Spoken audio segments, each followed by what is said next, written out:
샬롬. 오늘은 하나님을 믿는다고 하는 대부분의 사람들이 제대로 직면해 보지 않은 문제, 그러나 반드시 직면하고 뛰어넘어야 할 주제를 나누려고 합니다.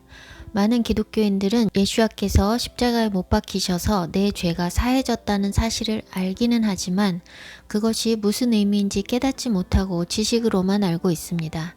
그것은 혼으로 깨달을 수 있거나 느낄 수 있는 사랑이 아닙니다. 그것이 실제로 믿어지는 사람과 믿어지지 않는 사람과는 삶에서 차이가 납니다. 믿는다고 하나 깨닫지 못하고 정보로만 알고 있으면 삶이 변하지 않고, 변하기 위해 열심을 내더라도 보이는 행위에 포커스한 육적인 열심일 뿐입니다. 그런데 육의 열심은 구원을 이룰 수 없고 자기 의만 키워갈 뿐입니다.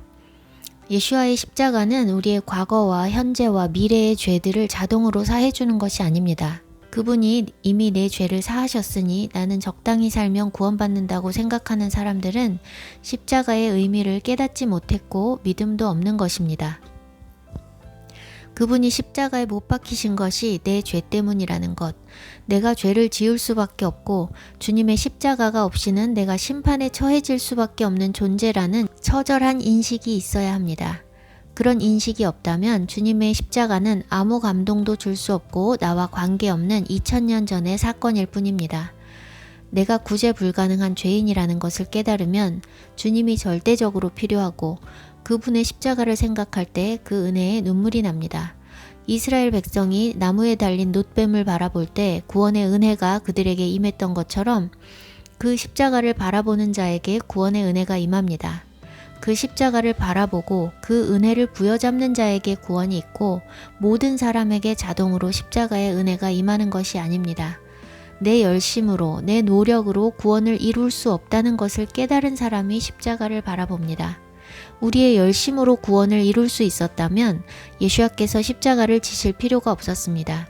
우리의 육신으로는 죽었다 깨어나도 구원을 이룰 수 없기 때문에 예수와께서 돌아가신 것인데, 십자가를 바라보지 않고 십자가의 은혜를 붙잡지 않는다는 것은 우리가 육신으로 구원을 이룰 수 없는 존재라는 것을 깨닫지 못한 것입니다.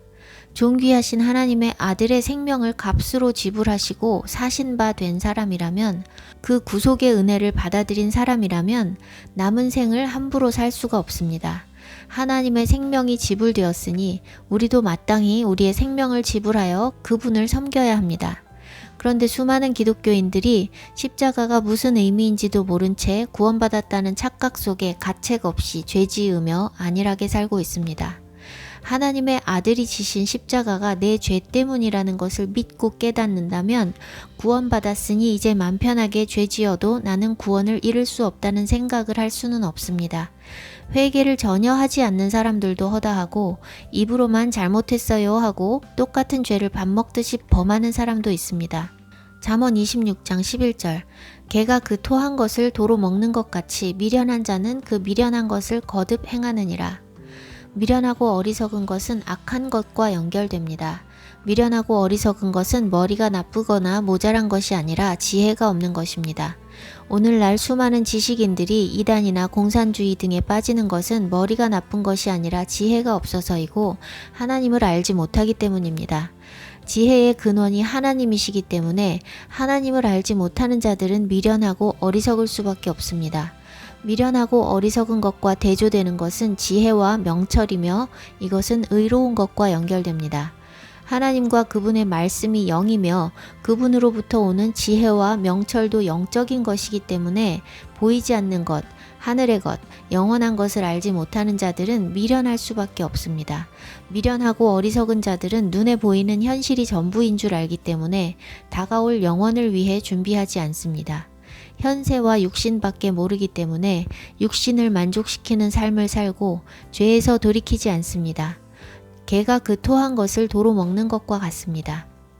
예수와를 믿는다고 말할지라도 미련한 것을 거듭 행하고 죄에서 돌이키지 않고 죄와 더불어 살고 있다면 실제로는 십자가의 의미를 깨닫고 믿은 것이 아니라 단순히 정보로서 취한 것입니다.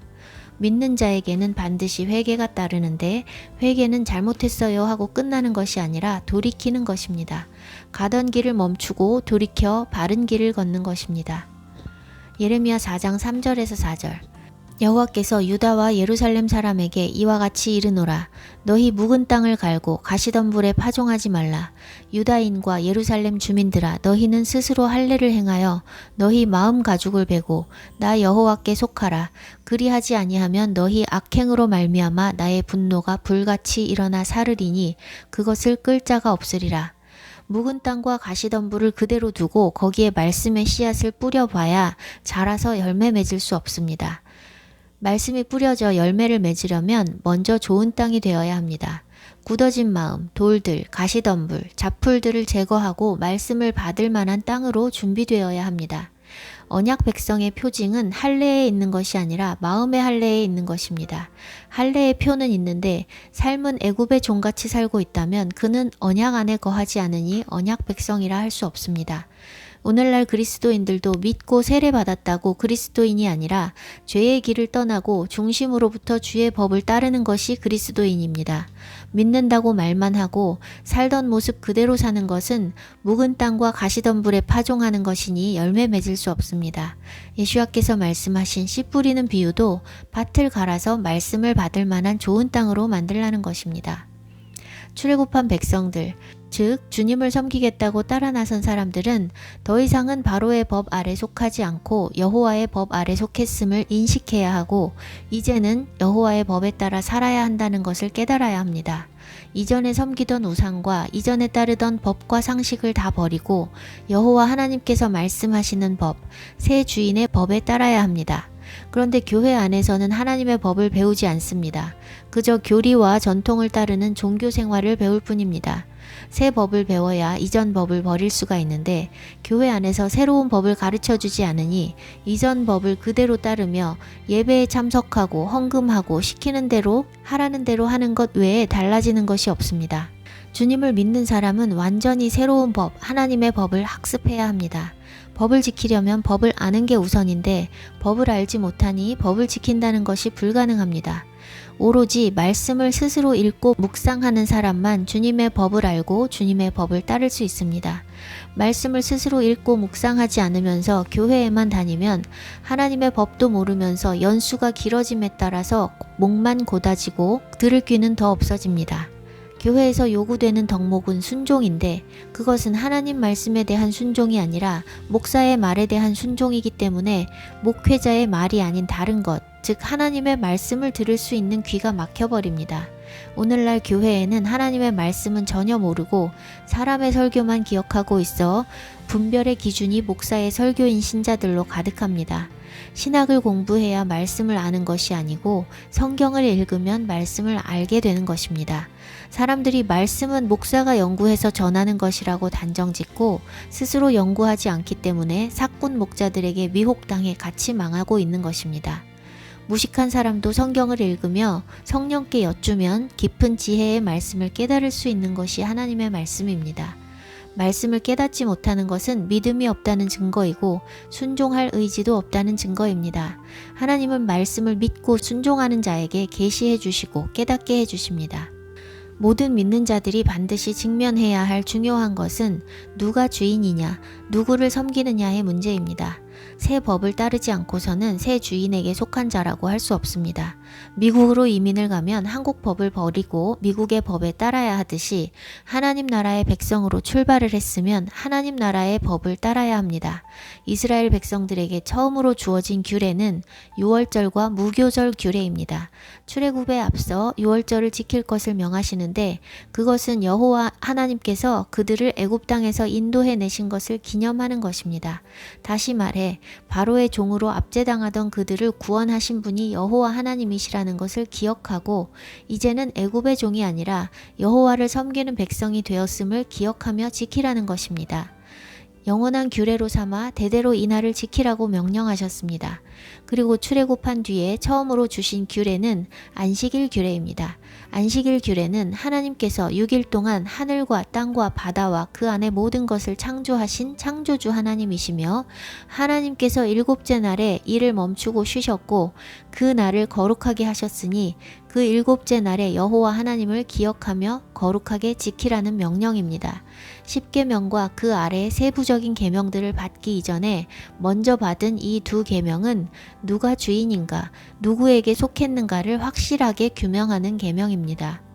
애굽에서 바로를 섬기다가 출애굽하여 광야를 지나 약속의 땅에 들어가는 것은 우리의 믿음의 여정을 보여주신 예표입니다. 우리가 죄의 종으로 살다가 어린 양 예슈아를 믿음으로써 사단의 결박에서 놓여나 광야를 지나 약속하신 기업인 하나님 나라에 들어가는 여정입니다. 출애굽한 백성들은 광야로 들어섰고 광야는 하나님의 말씀으로 사는 땅입니다. 광야는 히브리어로 미드바르입니다. 미드바르는 광야라는 뜻과 더불어 말씀이라는 뜻도 되는데 이것은 미드바르가 말씀을 의미하는 다바르에서 나온 단어이기 때문입니다. 광야는 말씀으로 사는 땅이라는 것이 단어 자체에 함축되어 있습니다. 신명기 8장 2절에서 3절 너는 여호와 내 하나님께서 이 40년 동안 광야에서 너를 걷게 하신 그 모든 길을 기억하라. 이는 너를 괴롭게 하고 너를 시험하사 내 마음에 있는 것과 네가 그의 명령을 지키는지 그렇지 아니한지 알려 하심이라. 그가 너를 괴롭게 하시며 너를 줄이게 하시며 또 너도 알지 못하며 네 조상들도 알지 못하던 만나를 내게 먹이신 것은 사람이 빵으로만 사는 것이 아니요 여호와의 입에서 나오는 모든 말씀으로 사는 줄을 네가 알게 하려 하심이니라. 제가 원문에 맞춰 새롭게 번역한 버전입니다. 개역개정은 네가 광야길을 걷게 하신 것을 기억하라고 되어 있는데 원문에는 광야길을 걷게 하신 사건을 기억하라는 것이 아니라 걷게 하신 모든 길을 기억하라고 되어 있습니다. 비슷한 것 같지만 다른 의미입니다. 광야길을 걷게 하신 것을 기억하는 것은 40년 전체를 하나의 사건, 사실로서 기억하는 것이지만 그 모든 길을 기억하라는 것은 40년 동안 걸어간 그 모든 과정들을 다 기억하라는 것입니다. 걷게 하신 그 모든 길에는 그들의 순종과 불순종의 반응과 그에 대한 하나님의 처분, 인과관계가 다 담겨 있습니다. 어디서는 불평을 해서 무슨 벌을 받았고 어디에서는 하나님께서 반석에서 물을 내셨고 등등 텐트를 친 곳마다 걸어온 길마다 에피소드가 있어서 그들이 어떤 과정들을 거쳐 여기까지 왔는지 그 세부적인 여정이 다 포함된 것이 바로 걷게 하신 그 모든 길입니다. 광야 40년의 시간이 애초에 설정되어 있었던 것이 아니라 그들의 불신앙과 불순종으로 인해 추가된 여정인 것처럼 광야를 걷는 여정 속에서도 그들의 반응에 따라 광야의 삶은 여러 가지 모양으로 전개될 수 있었습니다. 따라서 그들이 걸어온 그 모든 길은 그들의 순종과 불순종의 흔적이 고스란히 남아있는 것입니다. 그 세부적인 여정을 기억해야만 그들이 앞으로 처하게 되는 모든 상황이 다 그들의 행위의 열매임을 깨달을 수 있고 약속하신 땅에 들어가서도 계명을 지키기 위해 애쓸 수 있기 때문에 기억해야 하는 것입니다. 괴롭게 하다에 해당하는 단어는 아나입니다. 괴롭게 하다, 굴욕을 주다, 낮추다 등으로 번역할 수 있는 단어인데 개역개정에는 낮추다로 번역되어 있습니다.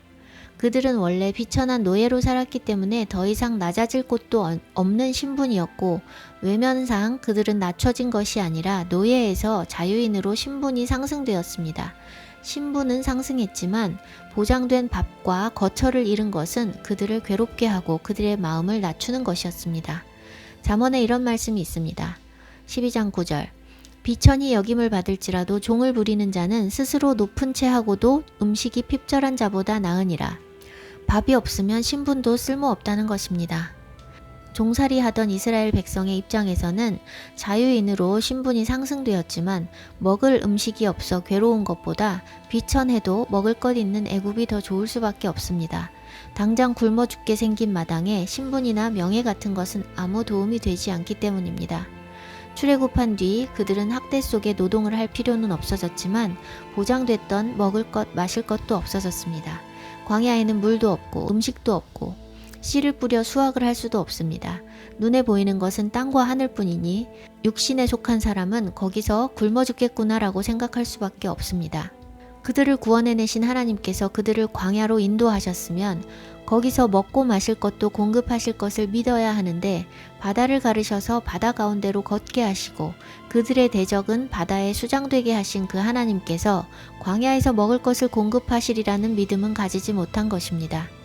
보이는 게 없으니 두렵기만 하고 광야에서 굶어 죽느니 애굽으로 돌아가서 학대받으면서라도 먹고 사는 게 낫다고 생각했습니다. 이것이 과연 이스라엘만의 불신앙일까요?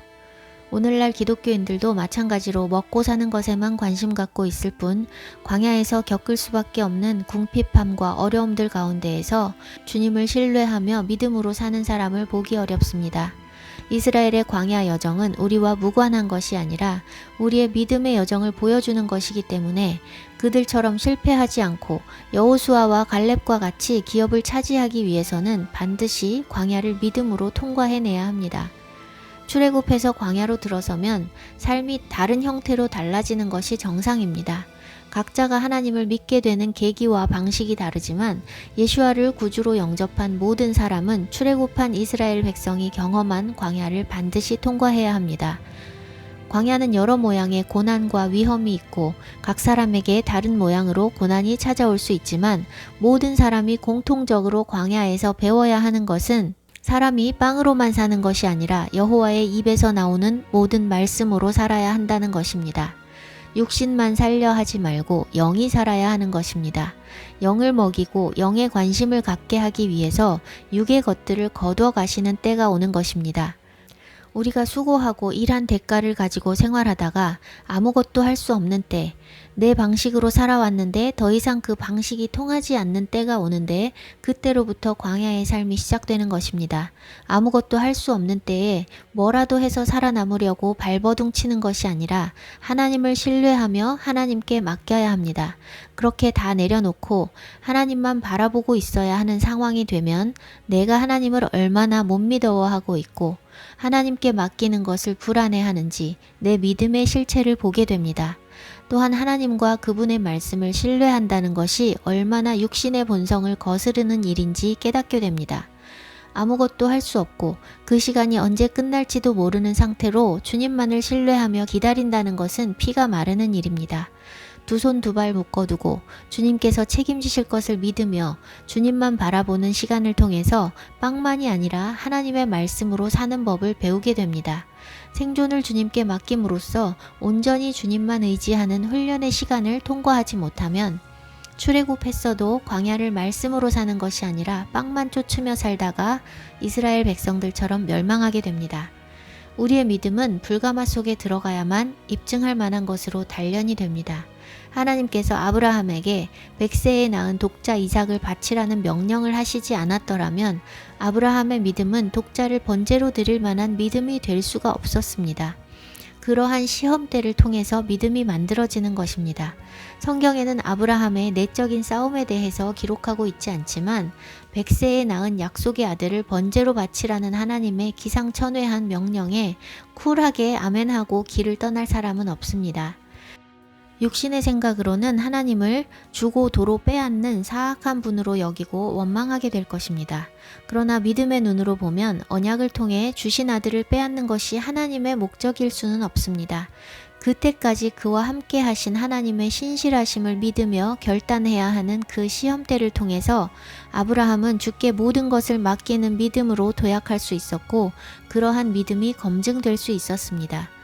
우리가 진정한 광야 생활로 들어가는 것도 마찬가지로 반드시 하나님을 신뢰함으로 통과해내야 하는데 그 시간을 통해 믿음은 엄청난 도약을 하게 됩니다. 생사를 걸고 주님만 의지하는 것이기 때문에 주님께서 결코 부인할 수 없는 특별한 은혜로 돌보셔서 그분의 신실하심을 경험하게 하십니다. 광야에서 전적으로 말씀만 의지해서 사는 삶으로 들어가면 세상에 살고 있지만 보이는 세상에 속하지 않고 하나님 나라에 속해 살아가게 됩니다. 그것이 거듭남입니다. 거듭남에 대해 주님께서 새롭게 깨닫게 하신 것을 나누려고 합니다. 이 거듭남의 과정은 광야의 여정에 있어 너무나 중요하고 바르게 알아야만 바르게 준비될 수 있기 때문에 이때에 조명해 주신 것이라 믿습니다. 우리는 예수 그리스도께서 십자가에 달려 돌아가심으로 우리 죄가 사해졌다는 것을 믿음으로써 출애굽하게 됩니다. 출애굽한 사람들은 홍해가 갈라지는 것과 같은 기적적인 은혜도 경험하게 되지만 새로운 법을 받아 이전과는 다른 새로운 삶을 살아야 한다는 것을 배우게 됩니다. 그리고 새로운 법인 하나님의 말씀이 들려옵니다.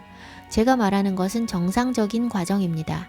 은혜의 시간을 경험하지도 못하고 새로운 법에 따라서 살아야 한다는 것도 모르고 있다면 아직 애굽에서 나오지 않았거나 애굽 경계에서 이도저도 아닌 상태로 있는 것일 수 있습니다.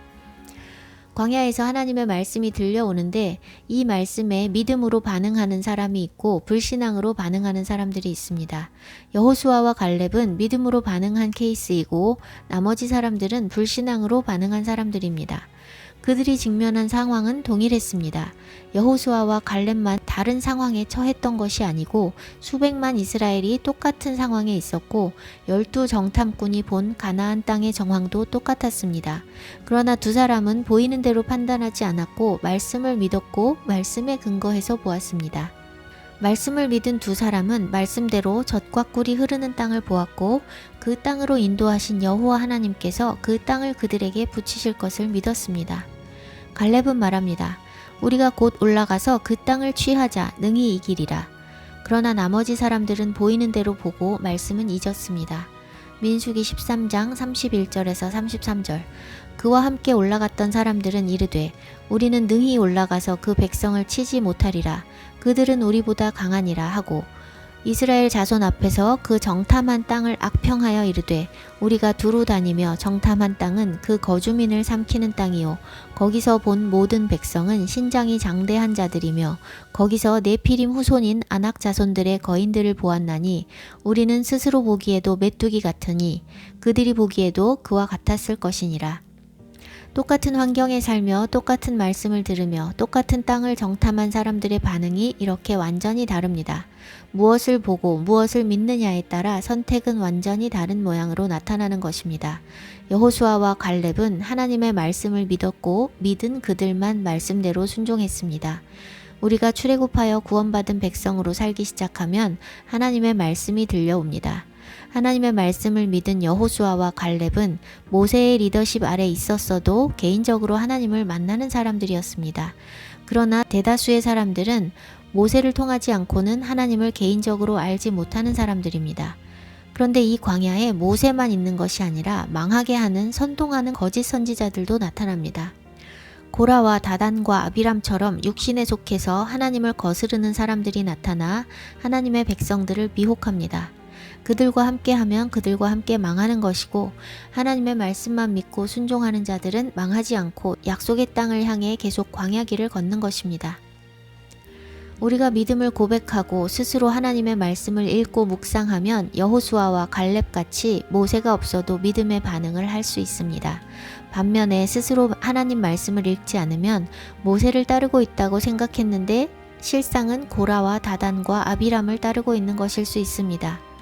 오늘날 수많은 사꾼 목자들이 복음과 다른 것을 전하고 있는데 그것을 분별 없이 듣고 받아들이는 수많은 성도들은 자신이 믿고 따르고 있는 목회자가 모세와 같은 하나님의 사람이라 믿고 있겠지요. 모세는 하나님의 말씀만 전하고 철저히 하나님 뒤로 숨고 자신의 영광을 구하지 않은 사람이었던 반면에 오늘날의 사꾼 목자들은 성경과 다른 말씀을 전하고 자신이 하나님 앞에 서서 자신의 영광을 구하며 그리스도의 제자가 아니라 자신의 제자들을 양성하고 있습니다. 하나님과 개인적으로 교제하기 원하며 스스로 말씀을 읽고 묵상하는 사람들은 말씀을 깨닫게 됩니다. 성령께서 조명해 주시고 가르쳐 주셔서 내 안에 없던 깨달음이 생기고 말씀을 읽을 때 그 깊고 오묘함에 감탄사가 터져 나옵니다. 잘못 깨달을 때도 있고 잘못 들을 때도 있으나 잘못 깨닫고 잘못 들은 것으로 인하여 실수한다고 큰일 나지 않습니다. 양이 눈이 어둡고 어리석은 것을 목자 되신 주님은 잘 아십니다. 주님을 더 알기 원하고 주님 말씀 따라 살기를 원하는 중심이 있고 주님께 속한 양이라면 주님께서 바르게 이끌어 주십니다. 요한복음 10장 27절 내 양은 내 음성을 들으며 나는 그들을 알며 그들은 나를 따르느니라. 전에는 하나님의 음성을 들을 수 있고 반응하는 사람들은 이미 거듭난 것이라고 생각했었는데 주님께서 아니라는 마음을 주셨습니다. 출애굽한 백성은 하나님의 음성을 다 듣습니다. 사람을 통해서 듣다가 스스로 말씀을 읽고 묵상하면서 하나님의 음성을 스스로 듣게 됩니다. 하나님의 음성이 들리기 시작하는 것은 거듭남은 아니고 거듭나기 위해 잉태된 상태입니다. 말씀의 씨가 우리 안에 뿌려지는 것입니다. 모든 출생은 잉태가 먼저입니다. 하나님께서 우리에게 거듭남, 즉 다시 태어남이라고 말씀하신 것은 그것이 태어나는 것과 같기 때문입니다. 거듭남이라는 단어로 성경에 번역되어 있고 그것이 우리에게 익숙해서 제가 거듭남이라고 표현하고 있는데, 거듭난다는 것은 실제로 위로부터 남을 뜻하는 것입니다. 요한복음 3장 3절, 진실로 진실로 내게 이르노니 사람이 위로부터 나지 아니하면 하나님의 나라를 볼 수 없느니라. 제가 번역한 버전입니다. 개역개정은 거듭나지 아니하면으로, 흥정역은 다시 태어나지 아니하면으로 번역하고 있으나 저는 원문에 맞게 번역을 바꿨습니다. 거듭난다고 하는 것의 헬라어는 아노센입니다. 위로부터, 높은 곳으로부터, 하늘로부터, 처음 시작부터 등의 의미가 있습니다. 마태복음 27장 51절, 이에 성소 휘장이 위로부터 아래까지 찢어져 둘이 되고 땅이 진동하며 바위가 터지고, 요한복음 19장 23절, 군인들이 예수를 십자가에 못 박고 그의 옷을 취하여 네 깃에 나누어 각각 한 깃씩 얻고 속옷도 취하니 이 속옷은 호지 아니하고 위에서부터 통으로 짠 것이라. 윗부분 꼭대기로부터 라는 뜻으로 사용된 예입니다. 다음은 하늘로부터라는 의미로 사용된 경우들입니다. 요한복음 3장 31절, 위로부터 오시는 이는 만물 위에 계시고 땅에서 난 이는 땅에 속하여 땅에 속한 것을 말하느니라. 하늘로부터 오시는 이는 만물 위에 계시나니.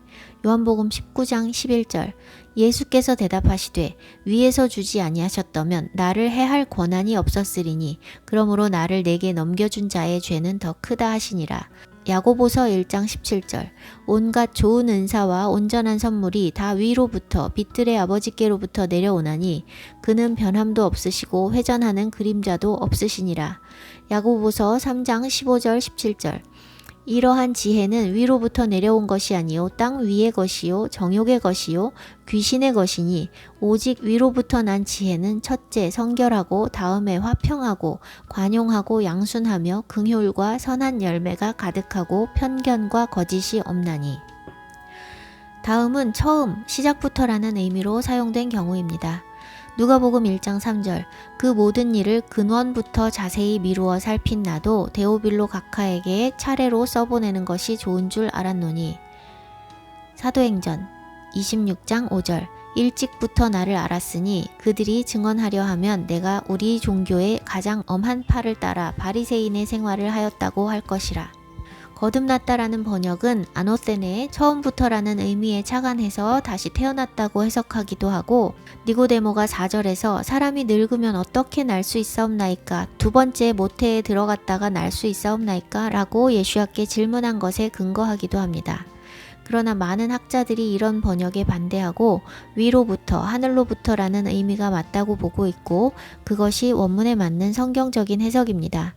위로부터 나는 것이라 해도 결과적으로 육적인 출생 후에 다시 태어나는 것은 맞기 때문에 거듭난다는 말이 아주 틀린 것은 아니지만 거듭난다는 말에는 본질적인 의미는 빠져 있기 때문에 바르게 이해하기 위해서는 원래의 뜻을 알아야 합니다.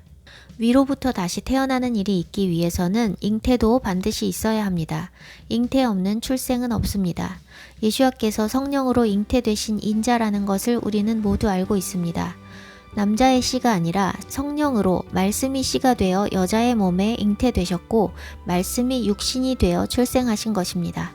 여자는 바치고 뿌려진 것은 죄 있는 아담의 씨가 아니라 죄 없고 흠없으신 하나님의 말씀이기 때문에 예수야께서는 죄 없는 아담이 되시는 것입니다.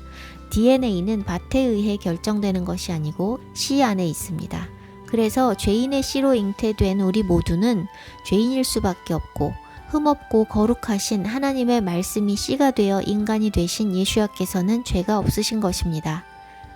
그런데 죄인의 씨로 잉태된 존재인 우리가 출애굽하여 광야로 들어서면 하나님의 말씀이 우리 안에 뿌려집니다. 우리의 죄된 육신 안에 흠없고 거룩한 하나님의 말씀이 뿌려지는데 밭이 좋은 밭이냐, 가시밭, 돌밭, 길가밭이냐에 따라 말씀이 잉태될 수도 있고 잉태가 되지 않을 수도 있습니다. 또한 잉태되었으나 열매 맺지 못하고 죽어버릴 수도 있습니다.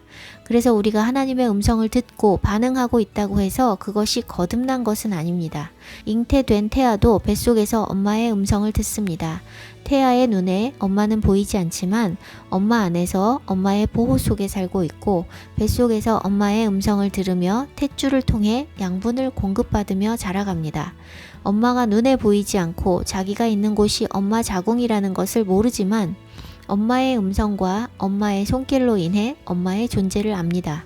그리고 자기가 머물고 있는 그 공간 바깥에 세상이 존재함을 깨달아갑니다. 안전한 보호 속에 잘 자라던 태아에게 피할 수 없는 때가 옵니다. 엄마 뱃속은 너무 편안하고 안전하고 좋은 곳이지만 태아가 자라서 엄마 뱃속은 계속 머물기에는 너무 비좁아졌고 숨이 막히니 엄마 뱃속에서 영원히 살 수 없음을 태아가 인식합니다. 결단해야 할 때가 온 것입니다. 한 번도 보지 못한 세상에 대한 극도의 두려움이 밀려오지만 바깥에 세상이 실제로 존재하고 있다는 것과 나에게 계속 말을 걸어오던 엄마가 밖에서 나를 기다리고 있을 것을 믿으며 태아는 나가기로 결단합니다. 뱃속에 남아있어도 살 수 없으니 죽으면 죽으리라. 죽음을 각오하고 좁고 험한 산도를 뚫고 태아는 세상 밖으로 나옵니다. 엄마만 해산의 진통을 느끼는 것이 아니라 태아는 출생의 진통을 느끼며 새로운 세상으로 나오는 것입니다. 그것이 육신의 출생입니다. 위로부터 다시 태어나지 않고는 하나님의 나라를 볼 수도 없고 들어갈 수도 없다고 하신 말씀을 잘 새겨 묵상하면 육신의 출생과 같은 비밀이 거듭남 안에 똑같이 들어있음을 알 수 있습니다. 우리가 하나님의 음성을 들으며 반응하는 과정은 거듭남 이전에 잉태된 단계입니다. 태아가 자궁 안에서 엄마의 목소리를 듣는 것처럼 우리가 하나님의 긍휼 안에서 그분의 말씀을 들으며 영이 자라가는 것입니다.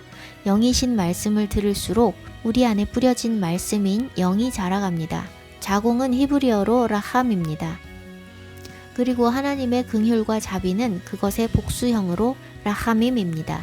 태아가 안전하고 편안한 엄마의 자궁 안에서 엄마의 음성을 들으며 자라는 것처럼 말씀이 뿌려져 잉태된 영도 하나님의 긍휼과 자비 안에서 안전하게 보호받으며 하나님의 음성을 들으며 자라갑니다. 하나님의 라하밈 안에서 그분의 음성을 듣는 태아는 자신이 보지 못하는 다른 세상이 있다는 것을 느끼고 하나님의 실존을 느끼며 자라갑니다. 내가 머물고 보고 있는 이곳이 전부가 아니라 이곳 밖에 다른 세상이 있고 그곳에는 나에게 말씀하시는 그분이 계시다는 것을 느낍니다. 위로부터 다시 태어날 때가 된 것입니다. 엄청난 두려움이 엄습하지만 죽으면 죽으리라 하는 마음으로 좁고 험한 산도를 뚫고 나갑니다. 그것은 지금까지 전부인 줄 알았던 이 땅, 이 세상을 버리고 나가는 것입니다. 편안하고 안전했던 삶을 다 버리고 내게 말씀하시던 그분의 음성만 신뢰하며 새로운 세계로 들어가는 것입니다. 아기가 아무것도 손에 쥐지 않고 벌거벗은 연약한 몸으로 태어나듯이 거듭날 때도 아무것도 없이 벌거벗은 채 깨질 듯 연약한 모습으로 출발합니다. 이제 내가 붙잡고 있던 모든 것을 다 버리고 말씀만 의지하여 살겠다는 결단으로 모든 것을 내려놓는 것입니다. 죽을 것 같은 두려움이 찾아오지만 매일 내게 말씀하시던 음성이 있었기 때문에 말씀하시던 그분을 믿고 벌거벗은 몸으로 나오는 것입니다. 새로운 세상에서 아기가 할 수 있는 것은 아무것도 없습니다. 오로지 엄마의 음성과 엄마의 돌봄이 아기를 살아가게 하고 자라가게 하는 것처럼 우리가 영으로 다시 태어나도 우리 힘으로 할 수 있는 것이 없습니다. 오로지 주의 말씀만 의지해서 살아가는 것입니다. 엄마의 음성을 듣기만 하다가 아기가 태어나면 이제 눈으로 엄마를 볼 수 있듯이 거듭나고 나면 하나님의 음성을 희미하게 듣기만 하는 것이 아니라 하나님의 실존이 삶 속에서 실제적으로 느껴집니다. 이스라엘 백성에게 애굽으로 다시 돌아가지 말라 하신 말씀은 다시 태어나기 이전의 삶, 육신의 삶으로 돌아가지 말라는 것입니다. 영으로, 말씀으로 거듭나면 더 이상 육신의 것을 의지하면 안 됩니다. 주님 아닌 다른 것을 의지하고 있다면 아직 거듭나지 않은 것입니다. 거듭난 사람은 주님도 의지하고 주님도 섬기는 것이 아니라 주님만 의지하고 주님만 섬기는 사람들입니다. 위로부터 다시 태어나서 다가올 세상, 영원한 하나님 나라를 보며 그 나라에 속해 살고 있는 사람들은 무엇을 행하든 그 근거는 하나님의 말씀이고 목적은 하나님의 나라입니다. 거듭난 자의 삶의 방식은 모든 인본을 버리고 신본으로 사는 것입니다. 내가 주님만 섬기고 주님만 의지하는지 어떻게 알 수 있을까요? 정말 주님을 주인으로 모시고 있는지, 내게 생명 주신 그분께 생명을 드릴 준비가 되어 있는지 알기 위해서는 우리의 생존과 관계된 영역을 살펴봐야 합니다. 우리의 생존에 직접적으로 관계된 문제는 건강과 재정입니다. 이 두 가지에 있어서 대부분의 사람들은 절대적으로 하나님을 신뢰하지 못합니다. 보험을 몇 개씩 들어놓고 몸에 문제가 생기면 득달같이 병원과 약국을 찾고, 암이라고 하면 기도도 해보지 않고 먼저 수술 예약 잡습니다. 그런데 암이라고 해서 수술하고 보니 암이 아니었다는 것을 알게 된 사람들이 많이 있습니다. 쓸데없이 칼대서 수술하고 몸이 상했는데 암이 아니라는 사실에 위로받고 감사하는 것을 보았습니다. 죽는 것이 그렇게 두렵다면 어떻게 생명을 주께 드릴 수가 있을까요? 기도만 해서 죽게 된 사람들이 있다고 말하고, 병원도 하나님께서 사용하시는 거라고 말하는 사람들이 많은데, 그것은 병원이 하나님보다 더 능력 있고 믿을만 하다는 것의 다른 표현입니다. 생명이 하나님께 있다고 말은 하지만 실제로는 생명이 의사 손에 달려 있다고 믿는 것입니다. 병원도 필요하지만 믿는 자들은 말씀과 의술이 대치될 경우에 말씀을 선택해야 합니다. 성경을 연구하신 의학 박사 한 분은 기존의 의학과는 완전히 다른 입장이셨고, 성경적인 건강관리법을 강의하고 다니셨습니다. 모든 학문은 하나님의 말씀의 기초 위에서 연구된 것이라야 가치가 있습니다. 오늘날 정보의 홍수 속에서 하나님 말씀의 기초가 없는 사람들은 세상에 떠도는 지식들을 무분별하게 흡수하고 과학기술과 의술을 지나치게 맹신합니다. 온전한 치유는 하나님께만 있습니다. 혈루병 걸린 여인과 같이 병원 전전하다가 가망이 없어 하나님을 의지하고 살아난 사람들이 오늘날에도 많이 있습니다. 생명의 연수가 주께 있다고 정말로 믿는다면 살아야 하는 그 시간까지 살게 하시는 방법도 주님 손에 달려 있음을 믿어야 합니다. 의사의 손을 통해서만 정해진 생명의 연한을 채울 수 있는 것이 아닙니다. 죽기 싫어하는 것과 죽음을 재앙으로 여기는 것은 거듭나지 못한 증거입니다. 주님을 모른 채 죽는 것이 재앙이지, 주님을 잘 믿는 사람에게는 죽음이 재앙이 아니라 축복입니다. 죽음은 모든 사람에게 정해진 것인데 그것이 재앙이 되지 않을 수 있도록 주님께서 우리를 위해 대신 죽으셨습니다. 하나님의 아들을 믿는 자는 영생이 있고 심판에 이르지 않는다고 말씀하셨으니, 믿는 자에게 육신의 죽음은 잠시 자며 쉬는 것일 뿐 결코 재앙이 아닙니다. 이제 짐승의 표가 없이는 매매도 할 수 없는 때가 바로 눈앞에 와 있는데, 문제만 있으면 병원에 가는 사람들은 병원 가기 위해 짐승의 표를 받아야 합니다. 환난은 먼 훗날의 이야기가 아니라 코앞에 닥친 일이고, 우리의 믿음이 구원받을 믿음이 되기 위해서는 핍박이 있기 전에, 생존이 위협당하기 전에 준비되어야 합니다. 죽으면 죽으리라는 각오로 내 생명, 내 건강을 주님 손에 맡겨야 합니다. 주님께서 치유하실 수도 있고 안 하실 수도 있습니다. 바울은 간질로 고생했다고 알려져 있는데 기도했지만 하나님께서 치유해 주시지 않았습니다. 치유가 주님의 뜻이면 치유하실 것이고, 그것이 겸손을 위한 육체의 가시라면 치유하지 않으실 것입니다. 치유가 주님의 뜻이면 병원에 가지 않아도 주님께서 치유하실 것이고, 육체의 가시로 남겨두셨다면 의사에게 가도 치료되지 않습니다. 생명이 주께 있음을 믿는다면 나를 괴롭게 하는 질병도 주께 맡겨야 합니다. 매일 약을 복용해야 한다고 말하는 질병들이 요즘에 많이 있습니다. 병원의 처방대로 살면 약에 의존하는 삶이 됩니다. 짐승의 표를 안 받을 수가 없는 삶이 되는 것입니다. 약에 의존하지 않고 문제가 되는 생활습관, 식습관을 고치면서 주님께 구하면 근본적인 치료가 이루어집니다. 완전한 치유가 안 되더라도 인본으로 증상만 없애려 하지 않고 우리의 죄의 열매를 달게 받으며 주님께 긍휼을 구하는 것이 바른 자세입니다. 주의 성전된 몸을 함부로 다루고 육신이 원하는 대로 스포일시켜 놓고 그 죄의 열매는 거부하고 내 방식으로 내 돈으로 고쳐보겠다는 것은 옳지 못한 태도입니다. 병이 생겼으면 병이 생긴 원인이 있는데 그것을 놓고 주님 앞에 엎드리지 않고 증상만 없애기 위해 병원을 찾아 원인과 관계없이 증상만 없애다 보면 병은 더 생길 수밖에 없고 병원은 마트 들락거리듯이 가게 됩니다. 병에는 분명히 원인이 있으니 문제가 있으면 우선 주님께 여쭈어야 합니다. 육체적인 원인일 수도 있고 영적인 문제들이 육체의 문제로 나타난 것일 수도 있습니다. 하나님께서는 사람의 몸을 탁월하게 지으셨기 때문에 문제가 생겨도 우리 몸은 자연적으로 치유하는 능력이 기본적으로 있습니다. 열이 나는 것은 몸에 침투한 바이러스나 세균을 처리하기 위해 열을 내는 것인데 해열제를 먹으면 오히려 몸의 치유를 방해하게 됩니다. 몸이 아프면 잘 먹어야 낫는다고 생각하고 환자에게 열심히 먹이지만 금식을 하는 것이 몸이 빨리 치유되는 길이기 때문에 몸이 아프면 식욕이 떨어지는 것입니다. 그런데 병원에 가면 약을 받기 때문에 약을 먹기 위해 밥을 꼬박꼬박 먹어야 하고 약은 약대로 몸을 상하게 하니 치유가 더 늦어집니다. 작은 병이든 큰 병이든 주님을 의지하지 않고 병원과 약국을 의존하는 것을 내려놓지 못하면 주님을 위해 생명을 버리기는커녕 병원 가기 위해 짐승의 표를 자진해서 받게 될 것입니다. 또 하나의 영역은 재정입니다. 시골에서 자급자족을 하지 않는 한은 이 땅에서 먹고 사는 것이 다 돈으로 해결되기 때문에 돈은 우리의 생존과 직결된 것입니다. 그래서 돈, 재물은 하나님과 견줄 만큼 사람들에게 강력한 우상입니다.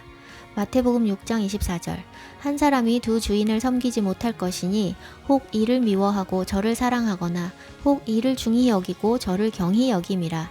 너희가 하나님과 재물을 겸하여 섬기지 못하느니라. 누가복음에도 동일한 말씀이 나오는데 비유와 함께 나오기 때문에 나눠야 할 내용이 많아서 다음 기회에 따로 나눌 것입니다. 재물과 관계하여 공관복음에 공통적으로 나오는 말씀이 또 있습니다. 부자 청년이 예수와께 가서 무엇을 해야 영생을 얻느냐고 질문했습니다. 예수와의 대답입니다.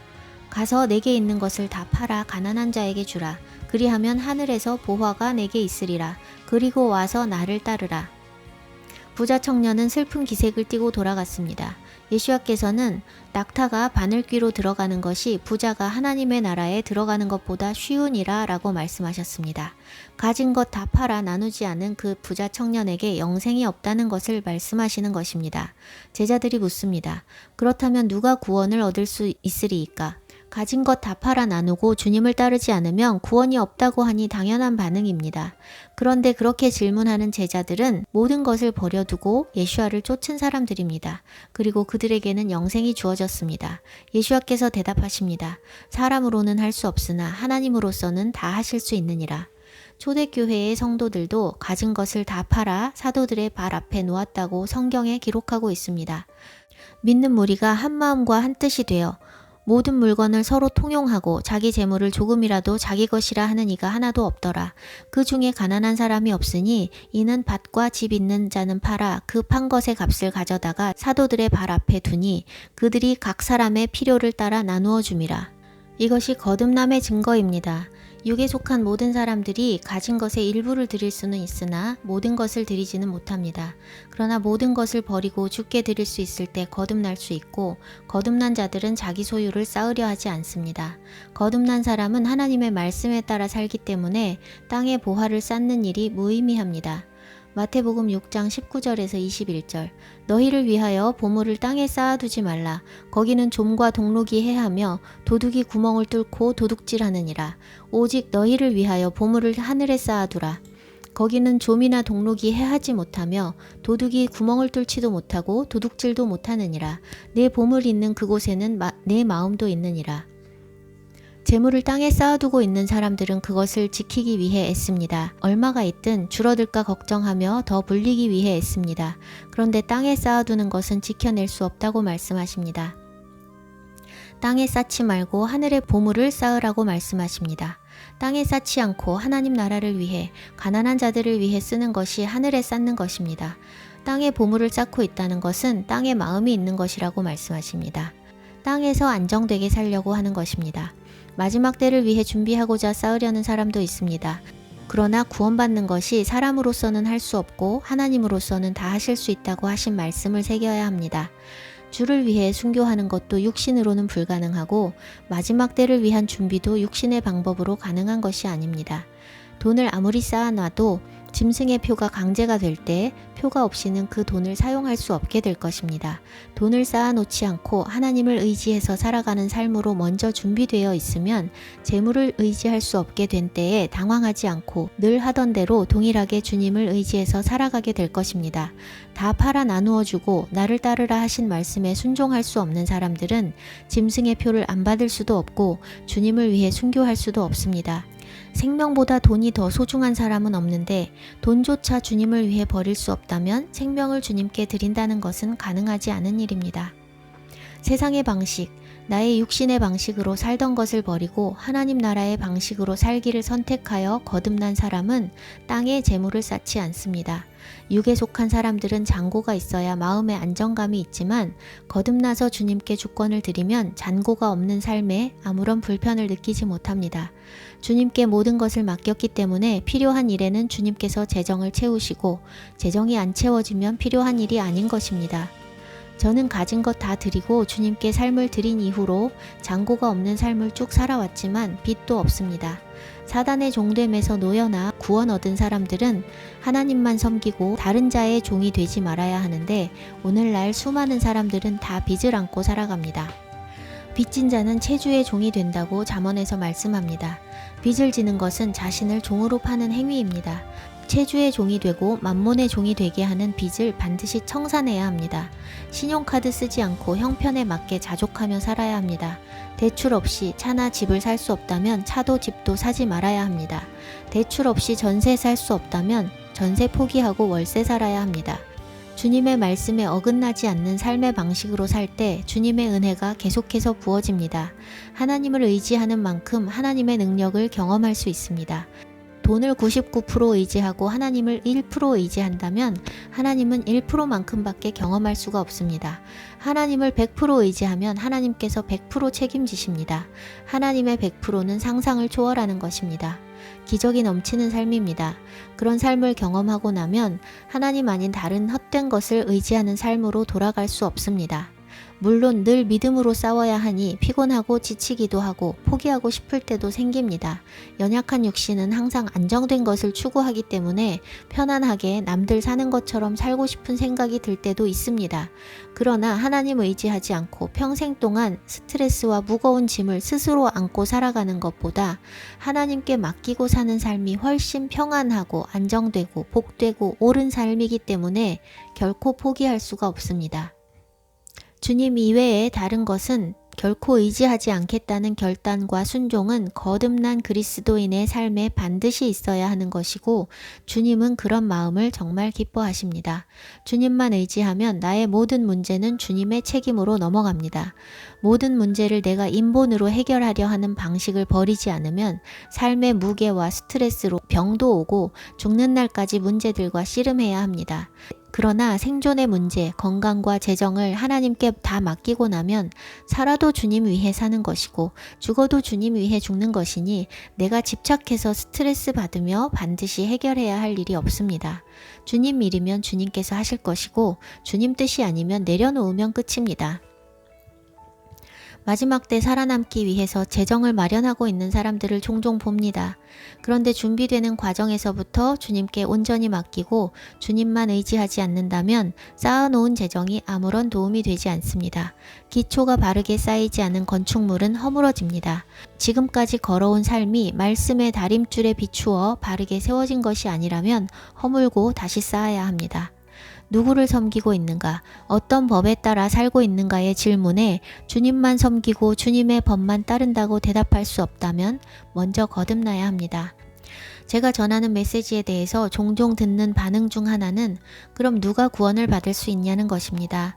하나님이 이렇게 많은 사람들을 창조해 놓고 극소수의 몇 명만 구원하시겠냐는 것입니다.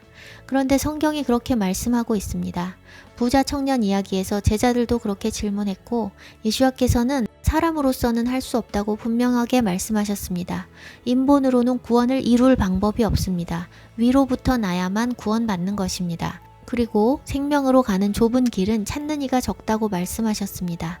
생명으로 가는 길을 성경에 드러나게 기록해 주셨음에도 불구하고 수많은 사람들이 쉬운 길만 골라서 가고 있습니다.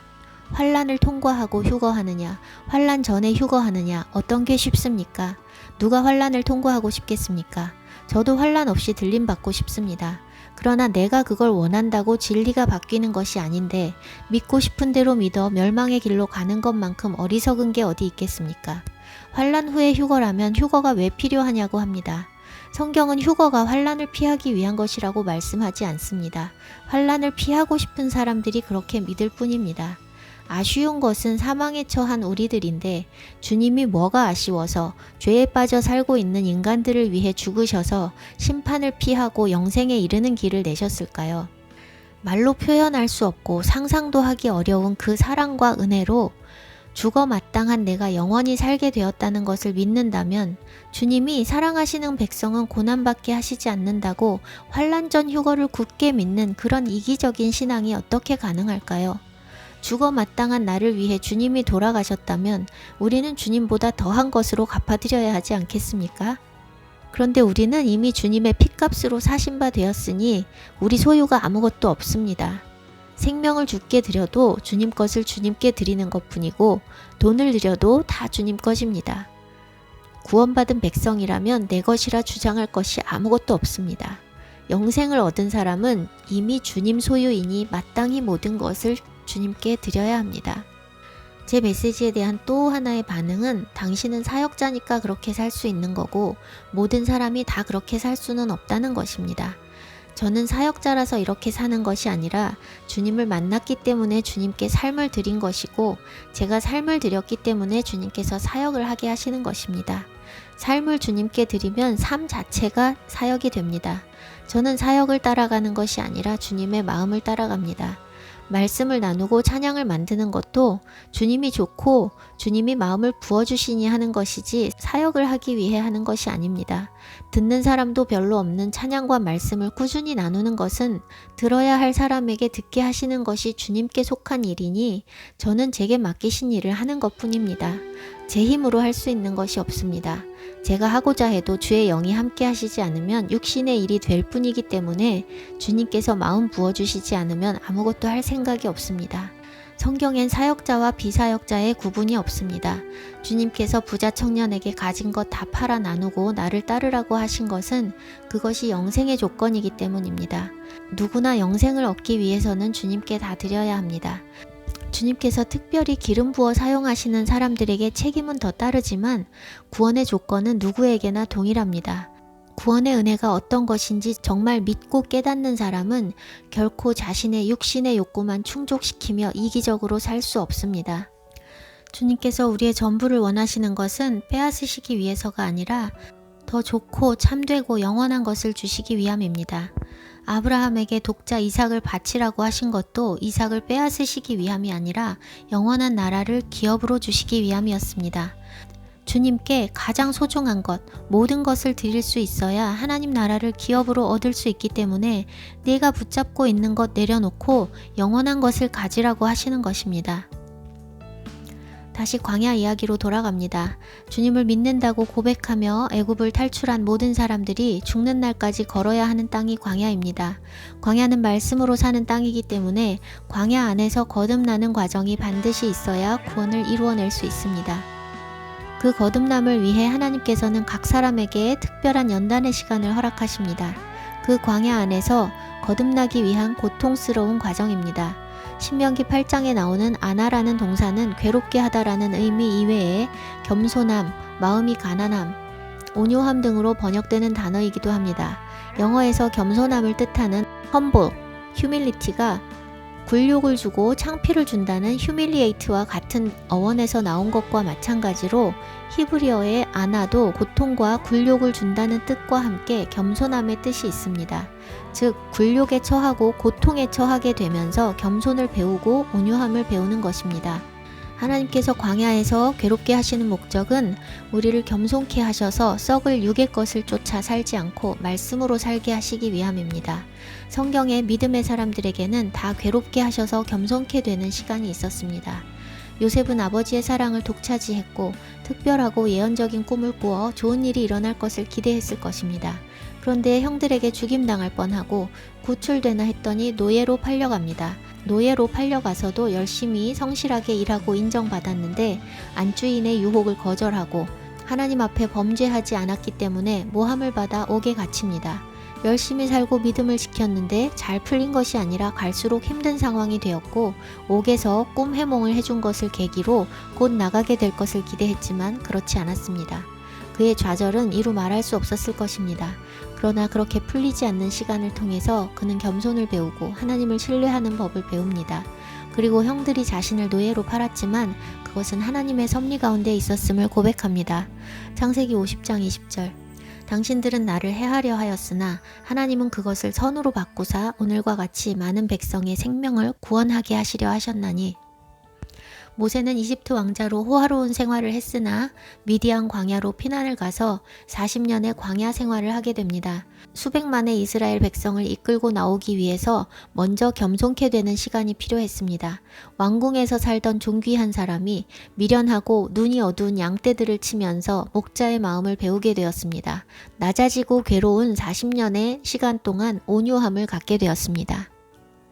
다윗은 기름 부음을 받고 바로 왕이 된 것이 아니라 모진 세월을 보냅니다. 왕에게 총애를 받다가 왕에게 죽임당하는 위기 속에 여기저기를 떠돌며 미친 척도 하게 됩니다. 다니엘은 왕족이지만 포로로 끌려가서 환관이 됩니다. 이런 예상치 못한 일들을 당하며 낮아지고 굴욕을 당하며 괴로운 시간을 보내는 것은 하나님만 섬기고 하나님만 두려워하며 하나님을 신뢰하는 법을 배우는 시간이며 그 과정 가운데 하나님 나라의 사람으로 거듭납니다. 그런 시간이 없다면 그들이 높은 위치에서 많은 사람들을 이끌게 되었을 때에 썩어 없어질 자신의 영광을 구하며 망하게 되었을 것입니다. 이들과 달리 겸손케 되는 시간이 없었던 사울은 망했습니다. 그는 왕으로 기름 부음 받자마자 왕이 되었고 하나님만 두려워하고 하나님만 신뢰하는 법을 배우는 특별한 고난의 시간을 통과하지 않았기 때문에 왕위에 오른 지 얼마 되지 않아 하나님을 버렸고 하나님께 버림받았습니다. 제가 하나님의 음성을 듣고 따라가기 시작하면서 약속의 말씀들도 많이 있었고 생각지 못한 예언의 말씀도 많이 받게 되었습니다. 그런 말씀들로 인해서 제가 주님을 위해 특별하게 사용될 거라는 기대가 있었습니다. 말씀에 푹 빠져 살았고 말씀대로 순종하며 살고 있었는데 현실은 갈수록 태산이었습니다. 일도 내려놓게 하셨는데 가정도 깨지고 궁핍함은 말할 수가 없고 사람들로부터 오는 조소와 멸시도 감당해야 했습니다. 그 와중에 신학을 하게 하셔서 교회 사역을 시작했지만 사역을 한다고 처지가 달라지진 않았고 오랜 시간 멸시천대를 감당해야 했습니다.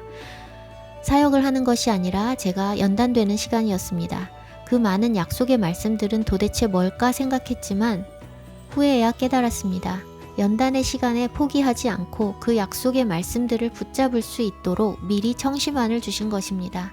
겸손케 되는 시간이 없으면 망합니다.